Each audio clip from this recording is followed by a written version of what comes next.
Plus Flexi. Nggak worry tagihan bablas, bisa tambah kuota sesuai kebutuhan.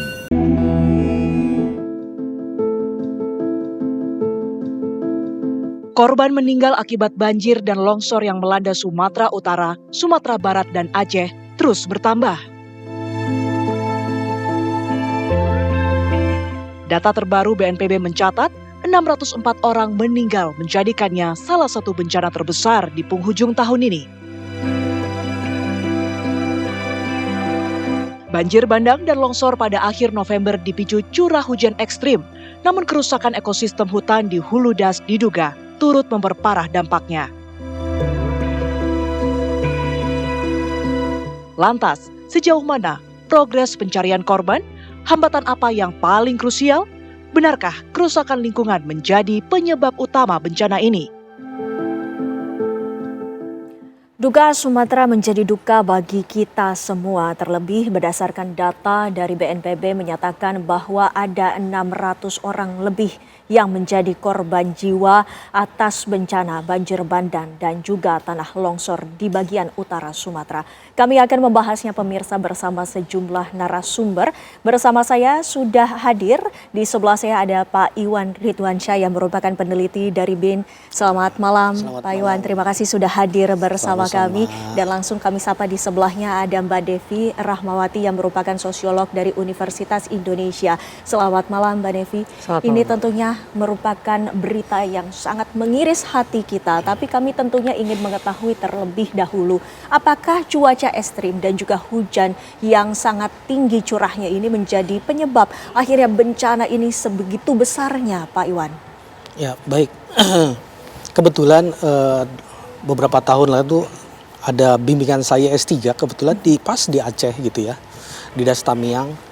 Jadi memang dan penelitiannya pas banjir bandang gitu. Jadi memang sejalan dengan prediksi dia nih apa yang akan terjadi. Jadi bimbingan saya itu dia dosen di Aceh sekarang.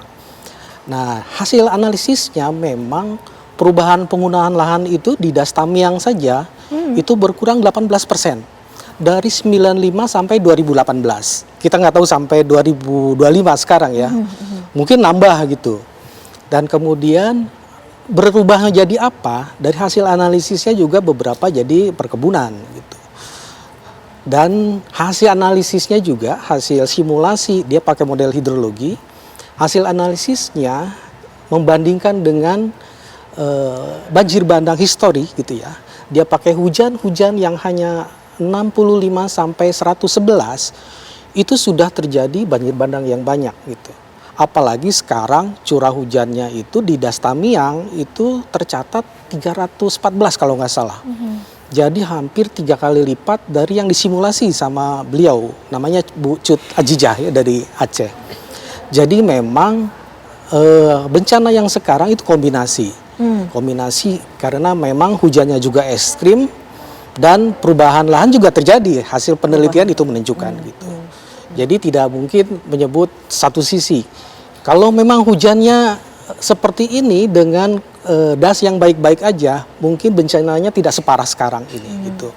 Tetapi ini hasil analisis spasial itu menunjukkan juga banyak das-das yang memang sudah berubah alih fungsi lahan, terutama kehilangan hutannya. Iya. Ya. Kalau menurut Anda Pak Iwan, dari siklon tropis Senyar itu sendiri kategorinya memang sangat tinggi sehingga seberbahaya itu, ataukah ini justru kategorinya bisa dikategorikan sebagai siklon yang tidak berbahaya awalnya?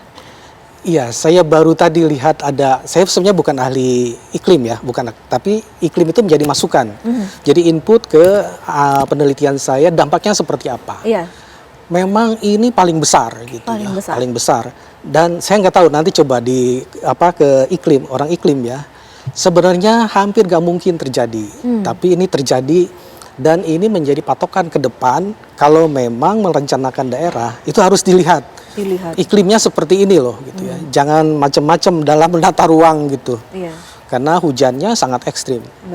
Baik.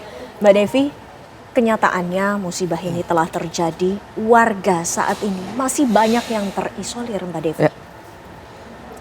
Ya tentu satu kita tentu prihatin sekali dengan kondisi yang ada. Yang mana kita tahu ketika setiap bencana terjadi itu bukan hanya persoalan kehilangan material. Betul. Tapi yang jauh lebih dalam dan jauh lebih panjang dampaknya adalah soal jiwa. Ya. Jiwa mungkin hari ini kelihatan selamat tapi dampaknya itu akan sangat panjang. Inilah kenapa kemudian kepedulian masyarakat itu sangat dibutuhkan, bukan hanya kita terima kasih juga banyak warga yang kemudian berlomba-lomba dalam kebaikan, membantu dan sebagainya. Nah, syukur-syukur ada teman-teman yang cukup ahli di bidang pendampingan mental itu bisa hadir bersama-sama di sana begitu untuk membantu merehabilitasi ketakutan, trauma yang saya yakin dalam banyak literatur dan pengalaman global termasuk di Indonesia itu menjadi satu PR tersendiri yang perlu ada bantuan khusus. Dan ada sebagian orang yang memang kelihatannya kuat baru muncul trauma atau stresnya 6 bulan hingga 12 bulan ke depan. Nah, ini juga satu hal yang PR panjang kita semua yang mudah-mudahan dengan bergandengan tangan ini bisa diselesaikan. Bahkan dalam kondisi yang terisolasi tersebut, bantuan ini sangat sulit untuk mencapai mereka. Ini tentunya menjadi perhatian khusus Mbak Devi.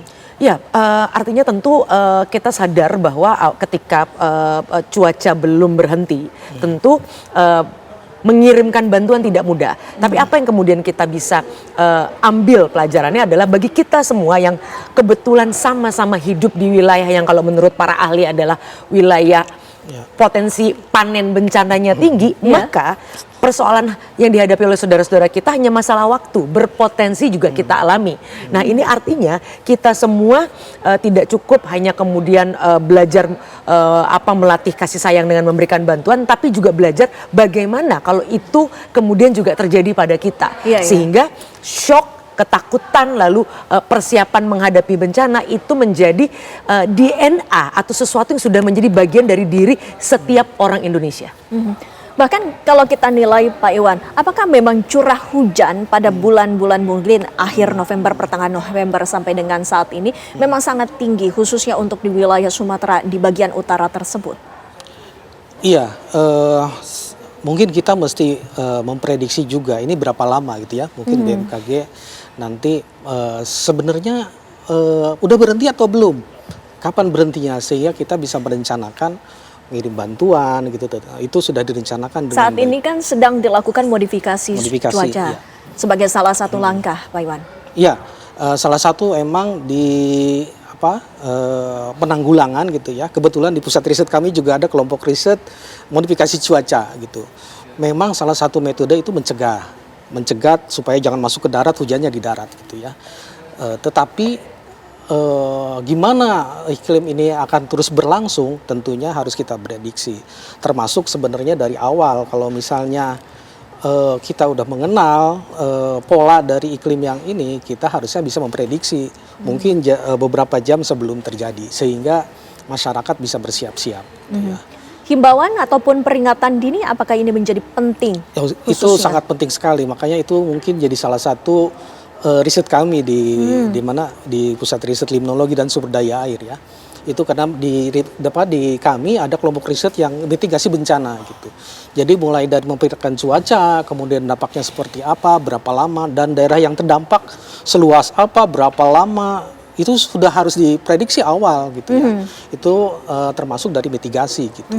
Dan itu sebenarnya tidak membalikan tangan, tapi butuh untuk riset gitu. Untuk penelitian sebelumnya termasuk mendapatkan data-data yang detail dari pola iklim dan bumi kita ini seperti apa sih sebenarnya gitu kan. Begitu nerima curah hujan yang tinggi, apakah dia bisa menahan atau memang menjadi banjir yang seperti sekarang ini gitu. Dan tentunya penanggulangan ke depan. Ini kan udah beberapa daerah yang udah rusak gitu ya. Apakah harus dikembalikan atau memang dikonservasi atau direhabilitasi daerahnya supaya tidak terulang kejadian seperti ini dengan cuaca yang seperti ini ke depan kan kita nggak tahu. Ke depannya masih harus diprediksi lebih lanjut lagi. Ya. Dan tentunya pemirsa, selepas jeda kami juga akan menghadirkan bagaimana kondisi dari warga, terutama yang terisolasi ataupun warga yang sedang mencari anggota keluarga lainnya. Seperti apa mereka saat ini, bagaimana perkembangan dan kondisi mereka akan kami hadirkan selepas jeda pariwara berikut ini. Anda kembali bersama kami pemirsa dan saat ini kami masih bersama narasumber Iwan Ridwansyah yang merupakan peneliti dari BRIN dan juga Devi Rahmawati yang merupakan pengamat sosial dari Universitas Indonesia. Bapak Ibu, sebelum kita melanjutkan dialog kami, pemirsa kami akan menghadirkan informasi data terbaru atas bencana yang melanda baik itu dari banjir bandang serta tanah longsor yang berdasarkan data dari Pusdatin BNPB. Secara keseluruhan per tanggal 2 Desember 2025 total keseluruhan korban jiwa ataupun orang yang meninggal dunia terdata ada 712, sementara ada 507 orang hilang, 2.564 orang mengalami luka-luka yang terjadi di 50 kabupaten yang terdampak. Atas terjadinya peristiwa bencana ini ada 9.400 rumah rusak, 323 fasilitas pendidikan rusak, dan 299 jembatan rusak. Sementara itu yang terbagi pada 2 Desember 2025 di wilayah Aceh ada 218 orang meninggal dunia, 227 orang hilang, 1.838 orang luka-luka, 5.400 rumah rusak, 205 fasilitas pendidikan rusak, 204 jembatan rusak, dan yang terdampak adalah 18 kabupaten. Untuk wilayah di Sumatera Barat, kami juga mendapatkan informasi dan juga terdata ada 193 orang meninggal dunia, 117 orang hilang, 112 orang luka-luka, 2.734 rumah rusak, 86 fasilitas pendidikan rusak, 66 jembatan rusak, dan 15 kabupaten terdampak atas bencana alam ini. Dan di Sumatera Utara, berdasarkan sumber Pusdatin BNPB, ada 301 korban jiwa, 163 masih dalam pencarian, 614 korban luka-luka, dan juga ada 1.160 rumah rusak, 32 fasilitas pendidikan rusak, 29 jembatan rusak, dan yang terdampak ada 17 kabupaten.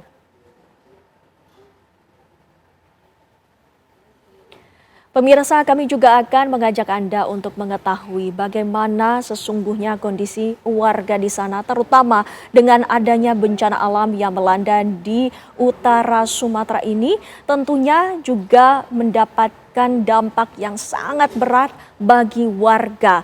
Dan kita juga akan berbincang-bincang dengan salah seorang warga di Tapanuli Selatan yang saat ini sudah terhubung bersama kami. Sudah ada Bapak Fatwa Iqbal Sihombing. Selamat malam Pak Fatwa, terima kasih sudah meluangkan waktunya bersama kami. Kami sekali lagi mengucapkan turut berduka atas apa yang terjadi di sana, bencana yang melanda Sumatera, Pak Fatwa. Ya, selamat malam Bu. Ya, Pak Fatwa, bolehkah izinkan kami bertanya terlebih dahulu, saat ini Bapak posisinya di mana dan sudah bersama keluarga saat ini? Sekarang kami lagi mengungsi di salah satu pos Sopodoganak di Batang Toru. Keluarga saya sebelumnya mengungsi di sini juga, tapi karena adanya anak dari kakak saya yang kurang sehat ataupun terkena gejala batuk-batuk sampai muntah-muntah, kami segera membawakan atau memindahkan ke tempat yang selayaknya yang untuk ditempati. Karena di sini kami tidur sini wilayah tempatnya itu terbuka, jadi nggak ada istilahnya angin semua masuk, jadi kayak selimut pun kami belum semua memenuhi. Ada sebagian, tapi tidak mencukupi semua untuk yang mengungsi yang di sini, Bu. Pak Fatwa, ini berasal dari desa mana, Pak? Saya dari Desa Garuga, Kecamatan Batang Toru, Tapanuli Selatan. Yang pas rumah saya di titik jembatan yang datang air bencana dari atas itu langsung. Saya langsung menyaksikan datangnya kayu dari gunung sana. Turunnya yang menghantar, yang menghabiskan rumah-rumah warga yang secara langsung saya tengok, Bu. Kami tidak bisa membayangkan bagaimana detik-detik tersebut. Bapak bisa ceritakan apa sesungguhnya yang pertama kali Anda lihat saat bencana itu terjadi di wilayah Bapak? Ya. Sebelumnya kejadian banjir ini, Bu, itu terjadinya di sekitar mulai dari jam 1 malam atau jam 2 malam. Itu surutnya di jam 4 subuh, Bu. Udah habis dari itu dia udah normal, surut-surut lagi, besok paginya naik lagi. Udah naik lagi seperti biasa. Kalau sini kalau terjadinya banjir itu paling tingginya udah segitu. Jadi dia surut, kami udah sempat beres-beres rumah, nyuci-nyuci apa semua sebagiannya. Pas dia berjalan waktu sekitar 1 jam, datang banjir susulannya lagi, itu yang menghantam semua rumah-rumah apa semua yang terjadi langsung. Itulah banjir yang terbesarnya itu, Bu. Jadi kami mau melarikan diri pun tidak sempat. Kami sempat terpuruk di salah satu jembatan Desa Garoga, yang ketepatannya itu pas di depan rumah kami. Ada situ salah satu warung kami itu yang udah terbalik, tapi tidak hanyut. Kalau rumah yang di belakang kami udah hanyut semua. Yang terbalik itu situ kami bertahan semua. Kami bertahan situ sekitar ada 100 orang. Jadi kami juga menyaksikan warga Desa Garoga itu hanyutnya dari samping kami juga ada, Bu. Kami mau membantu pun dibilang bukan nggak mau, tapi nggak berani karena situasinya itu kayak selamatkan diri masing-masing. Jadi kami di situ, Bu, itu istilahnya kami itu untuk hidup itu aja, kehidupan kami itu cuma 99%, kematian 1%. Iya, Bu. Karena kami udah dikelilingi semua, mau lari nggak bisa. Ada sebagian naik ke sengnya rumah warga yang masih berdiri di situ, ada sebagian ke pokok sawit, ada sebagian ke pokok kelapa, Bu. Nah, saat kejadian itu Bapak berada di mana? Mungkin ada keluarga Bapak yang saat itu ada di mana? Kami satu keluarga bersama situ, Bu. Bersama situ, satu tempat kami sama, satu keluarga semua, nggak pisah. Dan lantas saat kejadian itu, jadi kami di situ nunggu-nunggu air surut, baru kami nunggu air surut baru bisa keluar dari situ, Bu. Karena kami di situ udah terpuruk, mau lari nggak bisa.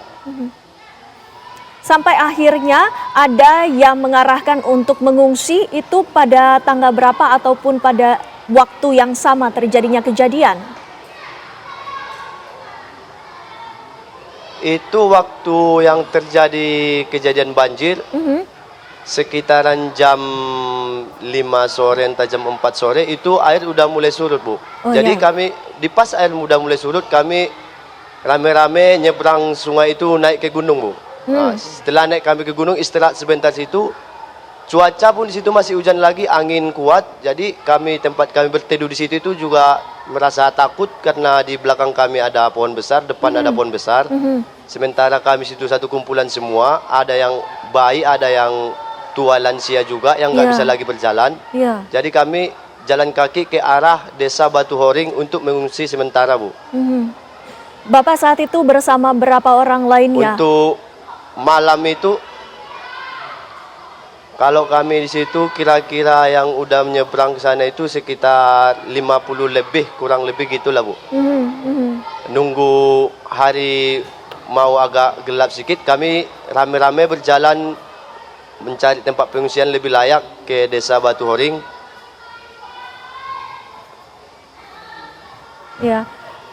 Ada berjalan ke Desa Batu Horing untuk mencari tempat untuk tidur. Sampai di sana kira-kira pagi kami datang bantuan dari tim ataupun tambang Mas Martabe jemput kami untuk dipindahkan ke pos yang sampai sekarang kami tempati, Bu.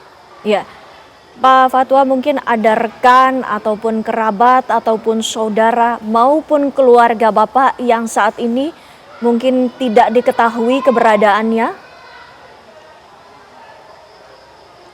Ya, sekarang saudara saya satu itu belum ketemu ataupun belum tahu bagaimana kejelasannya, Bu. Entah istilahnya hanyut, udah meninggal atau selamat entah di mana, belum ada lagi kepastian Bu sampai sekarang.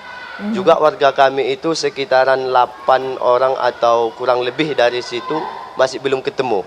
Yang kami data yang belum ada jumpa secara langsung.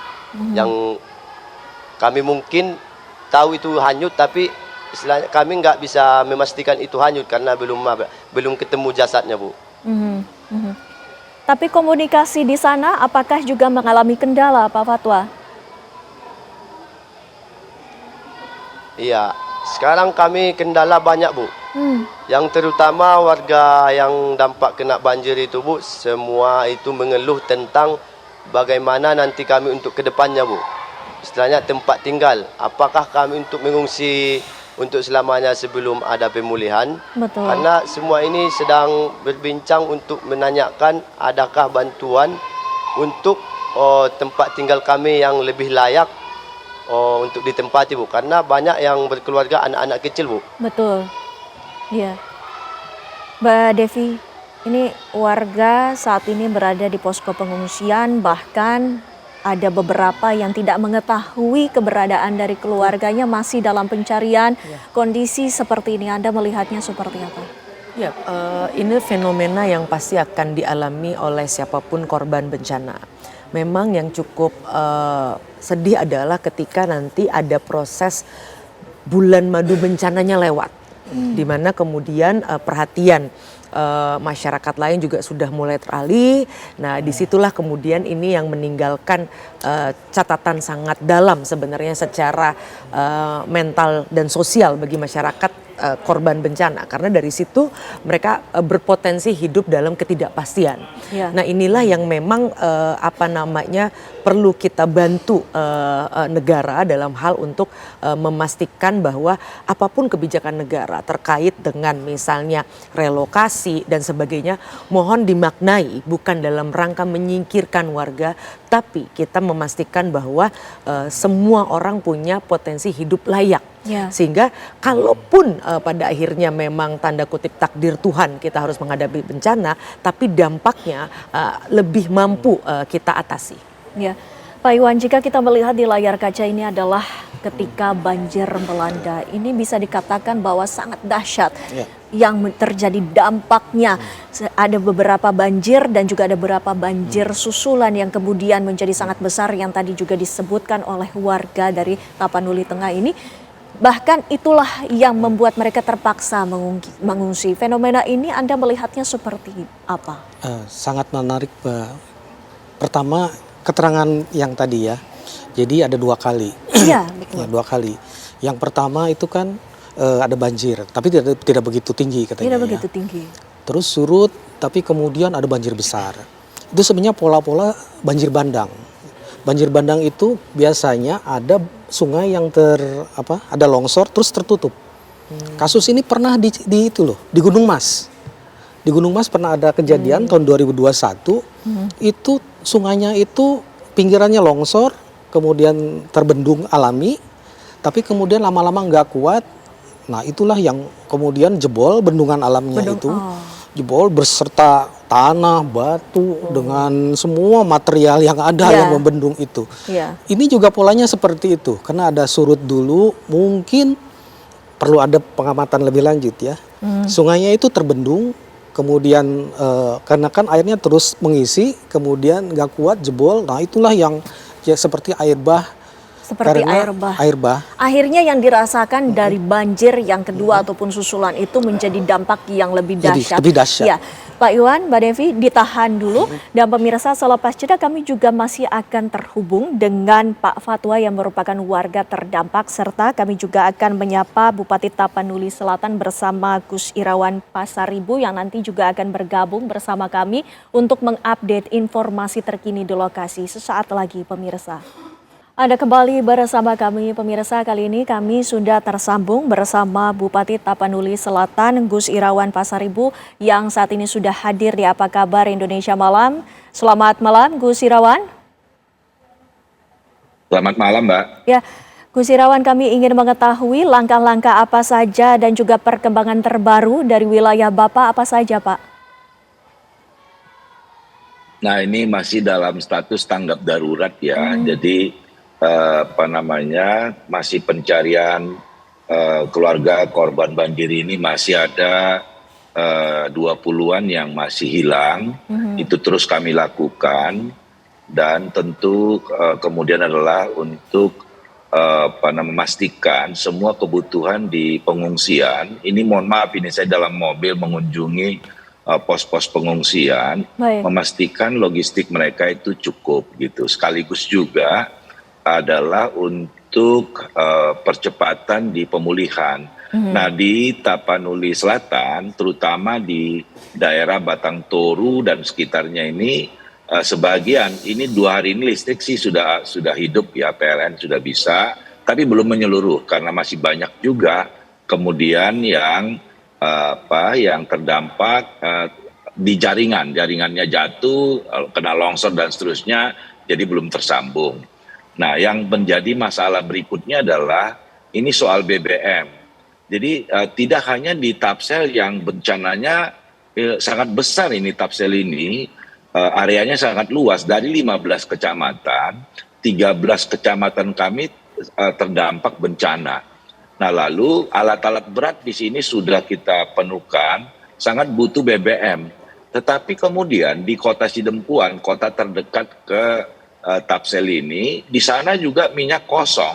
Bahkan masyarakat kita berkilo-kilometer untuk ngantri mengisi BBM di sana. Karena di daerah Tapsel, Padang Sidempuan dan sekitarnya, Tapanuli bagian selatan, itu BBM-nya dipasok dari Sibolga, deponya ada di Sibolga. Tapi Sibolga tank ke Tapsel itu terputus, sehingga BBM itu datang dari Dumai. Tapi alhamdulillah Pak Menteri SDM, Pak Bahlil bersama dengan Dirut Pertamina, Pak Simon, juga Pak Budi Dirut PT PLN, tadi kami dampingi datang lihat ke lokasi, sudah akan ada percepatan-percepatan untuk mengatasi kendala itu. Di samping juga Pak Pangdam 1 Bukit Barisan sebelum Pak Bahlil datang akan membuat jembatan beli dan jembatan darurat untuk bisa menghubungkan dengan Tapanuli Tengah, supaya nanti BBM yang dari sana bisa kemudian masuk ke Tapanuli Selatan. Dan di Tapanuli Tengah itu ada kelangkaan gas LPG misalnya, itu bisa dari Tapsel masuk ke sana, karena kalau gas di Tapsel tidak ada masalah. Baik, Pak Bupati, kita juga saat ini masih terhubung bersama warga Bapak, Pak Fatwa,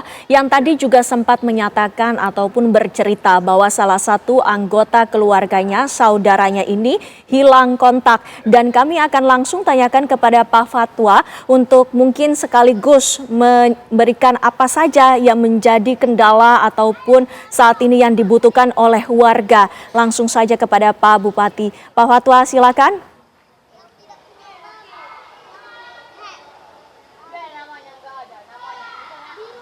Ya, selamat malam Bapak Bupati Tapsel Tapanuli Selatan.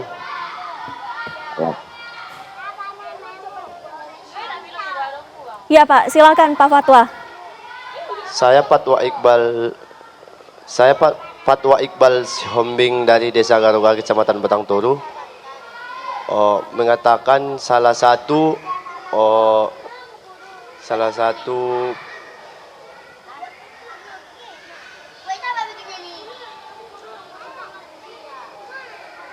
Ya, Bal, ya terus Bal. Ya, halo. Salah satu yang merasa meresahkan dari dampak banjir yang terjadi di Desa Garuga ataupun sekitarnya, untuk mengatakan bahwa adanya salah satu pabrik ataupun perusahaan yang di daerah Tapteng yang sedang membuka lahan besar-besaran, yang menyebabkan adanya hanyut kayu-kayu gelondolan beserta semua penebangan yang ada di sana, itu jatuhnya ke sungai Desa Garuga ataupun sekitarnya, itu yang membuat rumah-rumah warga itu hancur, Pak. Jadi kami sebagai warga, supaya Bapak ataupun Bapak semua untuk mengatasi atas adanya perusahaan yang membuka lahan di daerah Tapteng sana. Ya, Pak Fatwa, untuk kondisi Anda saat ini, Ya, Bu. apa saja yang dibutuhkan oleh warga yang sangat-sangat mendesak yang mungkin langsung bisa disampaikan kepada Pak Bupati agar bisa langsung dicarikan solusinya, Pak Fatwa? Ya, salah satu kebutuhan masyarakat yang dampak banjir ini semua yang paling butuh itu salah satunya rumah pengungsian yang lebih layak, Bu. Boleh saya langsung Itu salah komunikasi satu- Fatwa, Mbak? Boleh, Yang boleh paling Pak Bupati. dibutuhkan. Tunggu sebentar Pak, kita dengarkan dulu. Silakan Pak Fatwa. Pak, Itu kebutuhan kami yang paling besar yang kami butuhkan itu salah satu tempat rumah atau pengungsian kami yang lebih layak. Karena di sini banyak anak-anak ataupun bayi ataupun orang tua lansia yang numpang di pos ini karena di pos kami ini ruangnya itu terbuka. Angin dan udara itu masuk secara langsung, tidak ada hambatan. Baik. Jadi kami meminta untuk rumah ataupun pengungsian yang lebih layak. Baik, Pak Yang utama. Bupati, langsung bisa direspon ataupun dijawab. ya, poin pertama tadi saya mendengar juga memang ada katanya pembukaan lahan sawit di hulu di wilayah Kabupaten Tapanuli Tengah. Saya kalau soal itu saya sangat keras. Tadi Pak Wamenhut juga bertelepon ke saya soal beberapa surat-surat saya untuk menghentikan pengambilan kayu di hutan-hutan Tapanuli Selatan. Dan tapi saya kira karena Mas Hinton ini masih saudara saya juga, sama-sama Pasar Ibu, sama-sama DPR, nanti kami berkoordinasi lah untuk itu. Nah, kemudian untuk tadi tempat-tempat penampungan yang lebih layak, kalau boleh tahu Pak Ta ini di mana ya anunya? Di Batuula ya? Ditampungnya di Batuula. Boleh interaktif kali ya? Kalau sekarang saya mengungsi di Sopodaganak, Batang Toru. Oke. Sopodaganak itu di lingkungan PTAR. Nah, tadi Ya, Pak. oleh Pak Balil juga berjanji mendatangkan Iya, Pak. tenda-tenda yang lebih representatif. Pada saatnya nanti datang itu, kemudian kita akan bisa distribusikan ya. Memang Sopodaganak itu hall besar Ya, yang ya, siap, barangkali juga nanti kami koordinasi. Itu ada PT Air punya yang disumbangkan ke masyarakat. Rada terbuka ya, Pak Ta? Iya, Pak. Ini Iya, terbuka. rada terbuka. Dari atas terbuka, dari samping terbuka, kiri kanan terbuka. Iya, Pak. Nah, selimut ada nggak di sana? Nanti biar kami distribusi selimut barangkali untuk tidak langsung kalau ada pun angin Selimut misalnya. ada, Pak, tapi tidak mencukupi semua, Pak. Oke, baik. Iya, nanti kalau selimut sekiranya ataupun bantal semua itu ada, Pak. ada ya. Oh, baik. Tapi baik, tidak baik. mencukupi Nanti semua, Pak. kalau Iya. Oke, baik. Sebetulnya untuk beberapa, karena ini sangat luas ya Mbak Windy, Iya. itu karena itu adalah milik PT AR, semua kebutuhan para pengungsi yang ditampung di Sopodaganak yang milik PT AR itu semuanya oleh PT AR sanggupin. Nanti kami akan komunikasikan karena jajaran manajemen PT AR juga direksinya semua ada di Batang Toru, nanti kami komunikasikan. Iya. Tetapi juga tadi dari Kementerian SDM akan mendatangkan tenda-tenda juga, nanti sekiranya itu ada juga bisa kami distribusikan. Tapi atas kekurangan selimut-selimut nanti kami bisa komunikasikan dengan PT AR. Ya. Karena di daerah sini ada jauh perkebunan, saya ini melihat pengungsi di perkebunan, juga kita minta support dari perkebunan untuk memenuhi segala kebutuhan dari pengungsi yang ada di perkebunan juga. Demikian kami cara menangani pengungsi kami yang tadi saya katakan 15 kecamatan Tapanuli Selatan, itu 13-nya terdampak bencana ini, Mbak. Ya, Pak Bupati, kita ketahui juga bahwa Pak Fatwa ini merupakan salah satu warga yang juga masih menunggu kabar dari salah satu anggota keluarganya. Bagaimana dengan proses pencarian, Pak? Apa saja langkah-langkah yang dilakukan oleh pemerintah daerah setempat? Kami didukung sepenuhnya dari TNI Polri, mulai hari ini sudah sekaligus pembersihan. Dari kemarin sih alat-alat berat kami konsentrasikan di Garoga sampai ke Huta Godang. Karena dari tadi benar itu fatwa itu mengatakan bahwa ada kayu-kayu gelondongan lalu masuk ke sungai, di jembatan itu dia kemudian menumpuk sehingga air mencari jalannya sendiri menyapu perumahan warga kami di Garoga, lalu terus ke Utagodang, bahkan juga Aik Ngadol, sehingga mengungsinya ke desa tetangga lagi.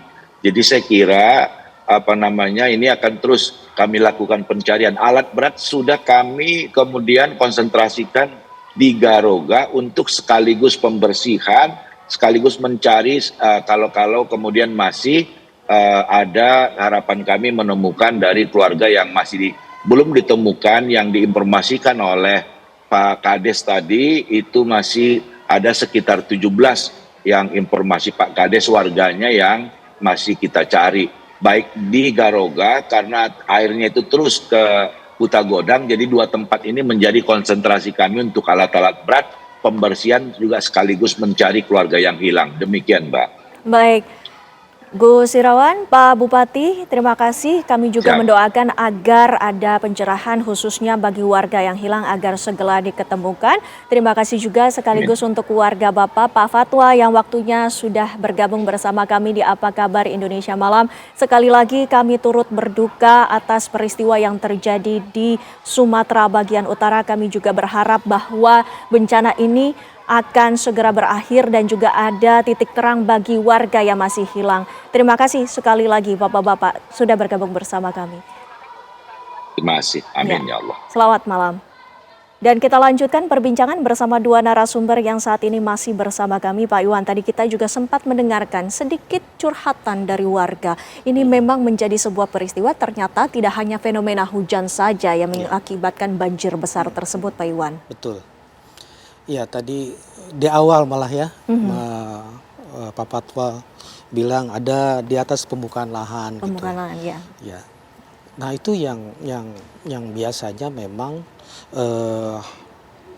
menjadi salah satu pemicu, karena banjir bandang itu ada beberapa parameter ya, termasuk iklim, kemudian penggunaan lahan nih biasanya di urutan kedua, kemudian di bawahnya ada jenis tanahnya, terus ada topografi gitu ya. Nah ini kalau parameter semua ini salah satu ada yang tidak bagus gitu ya, tentunya dipicu iklim yang tinggi, terjadilah bencana seperti sekarang ini. Makanya harusnya sekarang jadi titik balik nih kepada pemda-pemda di daerah untuk melihat tata ruangnya lagi gitu. Apakah sebenarnya kan bisa dites pakai model hidrologi, disimulasi gitu ya, tata ruang kami aman nggak gitu. Kita masukin hujan yang ekstrim gitu. Nah, seperti apa nanti hasilnya? Nah, hasilnya itu menjadi perencanaan untuk daerah-daerah. Mana aja potensi yang daerah-daerah yang bakal terjadi bencana. Bagaimana kalau hutannya ditambah? Bagaimana kalau dikurang? Nah, itu jadi skenario untuk melihat dampak dari pembukaan lahan atau mungkin juga pembangunan. Akhirnya kita bisa artikan bahwa segala perencanaan ataupun riset tersebut bisa dapat menghindari adanya bencana yang besar sebetulnya. Iya, sebetulnya. Jadi perencanaan berdasarkan riset. Berdasarkan riset tersebut. Mbak Devi, Anda melihatnya sendiri, kita juga sama-sama sudah mendengarkan bagaimana cerita dan juga keluhan dari warga yang saat ini berada dalam kondisi mereka harus mengungsi dengan kondisi seadanya dan juga harus menunggu keluarganya yang hilang kontak. Bagaimana Anda melihatnya? Apa yang seharusnya mereka lakukan untuk tetap semangat melewati bencana ini, musibah ini? Pendampingan psikologis itu bukan bonus, tapi itu ibaratnya P3K jiwa yang menentukan kualitas pemulihan tahun-tahun berikutnya. Nah, artinya tadi masyarakat tentu akan berbeda-beda. Ada yang kemudian masih melihat bahwa ini gak terlalu parah kok gitu. Jadi masih dalam konteks mereka berusaha meredam rasa takut, rasa trauma dan sebagainya. Tapi juga ada masyarakat lain yang justru berpotensi menambah korban dengan apa? Yaitu menonton bencana. Ini perlu hati-hati bagi warga di daerah yang sudah jelas terdampak. Mohon perlu menahan diri, bukan apa-apa. Kita ingin memastikan tidak lebih banyak lagi saudara-saudara kita yang kemudian jatuh kurban. Nah, lalu yang kedua juga adalah bagaimana kemudian ada sebagian yang sudah tahu mungkin berada di sekitar wilayah-wilayah yang sudah ada merah tadi gitu ya, kemudian memilih untuk tetap tinggal karena ada kekhawatiran meninggalkan barang-barangnya di rumah. Nah, ini memang perlu kerjasama semua pihak untuk tetap tenang, tapi juga memastikan bahwa kekhawatiran-kekhawatiran tadi memang penting, tapi nyawa adalah segalanya. Betul. Nah, bagaimana kita semua sadar bahwa apapun itu, yuk kita kedepankan keselamatan kita semua. Baik. Baik, terima kasih sekali lagi Mbak Devi, terima kasih Pak Iwan sudah hadir bersama kami di studio di Apa Kabar Indonesia Malam. Tentunya kita sama-sama berdoa agar seluruh saudara kita di Pulau Sumatera ini dikuatkan dan juga bisa menghadapi musibah dan juga bencana ini. Amin. Terima kasih Bapak-Bapak, Ibu, waktunya.